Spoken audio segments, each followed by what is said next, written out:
लोगों के लिए उसके पहले वाले एक हफ्ते से थोड़ा बेहतर था।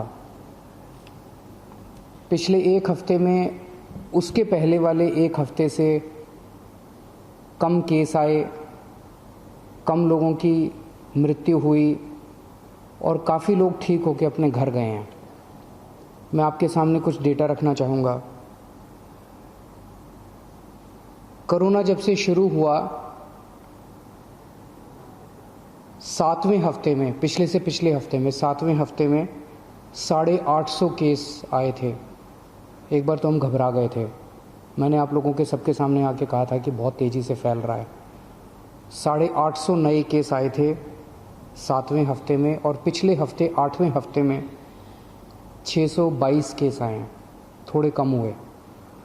दुनिया भर में देखा गया कि एक बार कोरोना बढ़ना चालू करता है तो इतनी तेज़ी से बढ़ता है कि हफ्ता दर हफ्ता फिर वो डबल, चौगुना, 8 गुना, 16 गुना बढ़ता जाता है। फिर वो डबल पे डबल होता जाता है। लोग कहते हैं 4 दिन में डबल हुआ, 8 दिन में डबल हुआ, लेकिन 7वें हफ्ते में पिछले हफ्ते में 850 केस आए थे और पिछले हफ्ते 622 नए केस आए थे। 7वें हफ्ते में 21 लोगों की मौत हुई थी, पिछले हफ्ते में 9 लोगों की मौत हुई थी। हमारा मकसद है एक भी व्यक्ति की मौत नहीं होनी चाहिए। थोड़ी कम हुई थी। पिछले से पिछले हफ्ते 21 लोगों की मौत, पिछले हफ्ते 9 लोगों की मौत हुई थी। पिछले से पिछले हफ्ते 7वें हफ्ते में 260 लोग ठीक होके गए थे। अस्पतालों से 260 लोग ठीक होके अपने घर गए थे। 8वें हफ्ते में, यानी कि पिछले हफ्ते, 580 लोग ठीक होके अपने घर गए थे। तो एक तरह से दुगने से भी ज़्यादा लोग ठीक होके अपने घर पिछले हफ्ते गए थे। तो अगर हम ये देखें कि जितने लोग नए आए थे बीमार होके और जितने लोग ठीक होके गए, अगर नेट देखें तो एक तरह से 566 लोग पिछले से पिछले हफ्ते हमारे अस्पतालों में नेट आए थे और पिछले हफ्ते केवल 34 लोग आए थे नेट। तो एक तरह से पिछला हफ्ता अच्छा रहा। हम सब लोगों ने, आप सब लोगों ने बड़ी कठिनाई के साथ ये जो लॉकडाउन है इसका पालन आप लोग कर रहे हैं, और अगर हम इसी तरह से पालन करते रहें तो मुझे उम्मीद है इस महामारी से हम लोग निजात पा सकते हैं। पिछले हफ्ते रविवार को जब मैं आपके सामने आया था, मैंने कहा था कि अभी हम लोगों ने तय किया है कि लॉकडाउन एज इट इज़ जारी रहेगा, कोई रियायत नहीं दी जाएगी, और 27 तारीख को हम लोग इस पे दोबारा निर्णय लेंगे कि लॉकडाउन को जारी, इसमें कुछ रियायत देनी है कि नहीं देनी है। तो एक ही रियायत आज हम दे रहे हैं, वो ये कि परसों रात को केंद्र सरकार ने कुछ तरह की दुकानें खोलने का निर्णय लिया है। उस केंद्र सरकार के आदेश को हम दिल्ली में भी लागू कर रहे हैं। ये आदेश क्या है, ये मैं आपकी जानकारी के लिए बता दूं। जो एसेंशियल सर्विसेज की दुकानें थी, दवाई की दुकान, किराने की दुकान, खाने पीने की दुकान, सब्जियों की, फ्रूट्स की दुकान, दूध की सर्विसेज, वो जो एसेंशियल सर्विसेज हैं वो तो जारी रहेंगी, उसको कोई छेड़ नहीं रहा। वो एज इट इज़ जारी रहेंगी, वो खुली रहेंगी, वो सप्लाई होती रहेंगी। इसके अलावा कोई मार्केट नहीं खोले जाएंगे। कोई डीडीए मार्केट नहीं खुलेगा, कोई ये मार्केट वो मार्केट, कोई मार्केट नहीं खुलेंगे, कोई शॉपिंग मॉल नहीं खुलेंगे, कोई मार्केट कॉम्प्लेक्स नहीं खुलेंगे। लेकिन जो रेजिडेंशियल एरियाज़ में इक्की दुक्की दुकानें होती हैं, स्टैंड अलोन कोई दुकान है, नेबरहुड की कोई दुकान है, इक्की दुक्की इस तरह की जो दुकानें हैं, उनको खोलने की इजाज़त केंद्र सरकार ने दी है। उन इक्की दुक्की दुकानें जो नेबरहुड में है, स्टैंड अलोन है, रेजिडेंशियल एरियाज़ में हैं, उन दुकानों को जो केंद्र सरकार ने इजाज़त दी है, वो दुकानें दिल्ली में भी खोली जाएंगी। मैं फिर से बता दूं, कोई मार्केट नहीं खुलेंगे, कोई मार्केट कॉम्प्लेक्स नहीं खुलेंगे, कोई शॉपिंग मॉल्स नहीं खुलेंगे,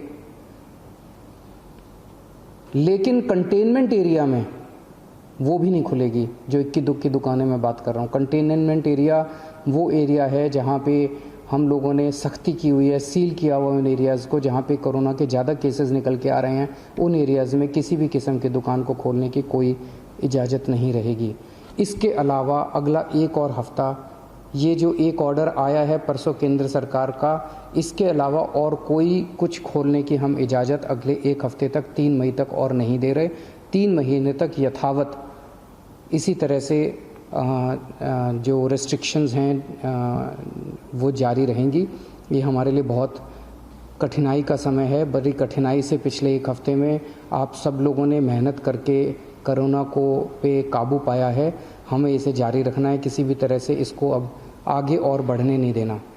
3 मई तक पूरे देश में प्रधानमंत्री जी ने लॉकडाउन का ऐलान किया है। 3 मई के बाद केंद्र सरकार इस पे क्या निर्णय लेती है, उस पे निर्भर करेगा कि हम दिल्ली के अंदर आगे इसको कैसे ले जाते हैं। केंद्र सरकार के निर्णय के बाद हम लोग आगे की अपनी दिशा तय करेंगे। एक अच्छी खबर है, कल मैंने बताया था आप लोगों को, प्लाज्मा से अच्छे नतीजे आ रहे हैं। प्लाज्मा के जो अभी तक ट्रायल्स किए गए उसके अच्छे नतीजे आ रहे हैं। एक मरीज़ के ऊपर मैं खुद नज़र रख रहा हूँ। कल एक मरीज़ थे LNJP में जो कि काफ़ी उनकी नाजुक हालत थी और डॉक्टरों के हिसाब से वो सिंक करते जा रहे थे। उनको प्लाज्मा दिया गया और उनकी तबीयत में काफ़ी अच्छा सुधार हुआ है। आज सुबह तक काफ़ी सुधार हुआ है उनकी तबीयत में। मैं डिटेल्स में नहीं जाऊंगा, डिटेल्स में जाना सही नहीं है, लेकिन उसको देख के हमारा उत्साह बढ़ा है इस प्लाज्मा थेरेपी को लेके कि इतने सीरियस मरीज भी ठीक हो सकते हैं इनसे। मैं उम्मीद करता हूं कि वो पूरी तरह से स्वस्थ होकर अपने घर जाएंगे। अभी तो ICU में ही हैं और मैं एक हमारी कोशिश है कि कोई भी मरीज़ प्लाज्मा का, उसकी मौत नहीं होनी चाहिए। किसी की भी मौत होती है तो बहुत दुख होता है। हमारे डॉक्टर्स, सभी अस्पतालों के डॉक्टर्स, नर्सेज पूरी कोशिश करते हैं उन लोगों को बचाने की, एक जान बचाने की पूरी कोशिश करते हैं। हमारी कोशिश है कि किसी भी व्यक्ति की मौत नहीं होनी चाहिए। एक व्यक्ति से मैं पर्सनली उसकी खबर रख रहा हूँ, एक मरीज़ की खबर रख रहा हूँ। जो मरीज़ ठीक होके जा रहे हैं उन मरीजों को हम कह रहे हैं कि प्लाज्मा डोनेट करो। एक मरीज़ से मैं भी बात कर रहा हूँ, मेरी टीम भी बात कर रही है और उन्हें प्रोत्साहन देते हैं कि आप डोनेट कीजिए। मुझे बहुत खुशी है कि सब लोग आगे आके दूसरों की जान बचाना चाहते हैं। हर धर्म के लोग, चाहे वो किसी भी धर्म के हो, किसी भी जात के हों, सब लोगों के मन में एक जज्बा है कि मेरी जान बची, अब मैं किस तरह से दूसरों की जान बचा सकता हूँ। मेरे मन में एक विचार आ रहा था, मैं सोच रहा था कि कल को, अब जब मैं पिछले कुछ दिनों से लोगों को ब्लड डोनेट करने के लिए, प्लाज्मा डोनेट करने के लिए इतना हम लोग उनको प्रोत्साहित कर रहे हैं, तो मेरे मन में एक विचार आ रहा था कि कल को कोई पेशेंट, मान लीजिए हिंदू है और बहुत सीरियस है, हो सकता है उसको मुसलमान का प्लाज्मा उसकी जान बचाए। मान लीजिए कोई पेशेंट मुसलमान है, बहुत सीरियस है, हो सकता है किसी हिंदू का प्लाज्मा, हिंदू के शरीर का प्लाज्मा उसकी जान बचाए। भगवान ने जब धरती बनाई थी तो उसने तो इंसान बनाए थे। हर इंसान की 2 आँखें हैं, एक जैसा शरीर है, लाल रंग का खून है, उसी किस्म का प्लाज्मा है। भगवान ने तो हमारे बीच में कोई दीवार पैदा नहीं की। भगवान ने तो किसी किस्म के ये धर्म वो धर्म हमारे बीच में किसी किस्म की खाई पैदा नहीं की। ये तो सब हम ही लोगों ने की हुई है। कोरोना होता है तो सबको होता है ना, कोरोना तो हिंदू को भी होता है, कोरोना तो मुसलमान को भी होता है। और आपके शरीर का प्लाज्मा जब बचाता है तो वो हिंदू का प्लाज्मा भी दूसरे को बचाता है, मुसलमान का प्लाज्मा भी बचाता है। हिंदू का प्लाज्मा मुसलमान को भी बचाता है, मुसलमान का प्लाज्मा हिंदू को भी बचाता है। तो फिर ये दीवारें हम लोगों ने आपस में क्यों पैदा की हुई हैं? कम से कम ये कोरोना की बीमारी से हम ये सीख तो ले सकते हैं अगर हमारे देश के सब लोग, हिंदू, मुसलमान, सिख, ईसाई, जैन, बौद्ध, हम सब मिलके एक साथ काम करेंगे, प्यार और मोहब्बत से काम करेंगे, तो ये देश को कोई नहीं हरा सकता। इस देश के सामने पूरी दुनिया को झुकना पड़ेगा। हमारा देश इतना अच्छा है। और अगर हम बट गए, आपस में लड़ते रहे, तो फिर कोई उम्मीद नहीं बचती है। तो मुझे लगता है इससे हमें ये सबक लेना चाहिए। अगर आपके मन में कभी भी कोई दुर्भावना आती है किसी दूसरे धर्म के व्यक्ति के प्रति, तो ये सोच लेना कि हो सकता है उसका प्लाज्मा कल को आपके काम आए और आपकी ज़िंदगी बचे।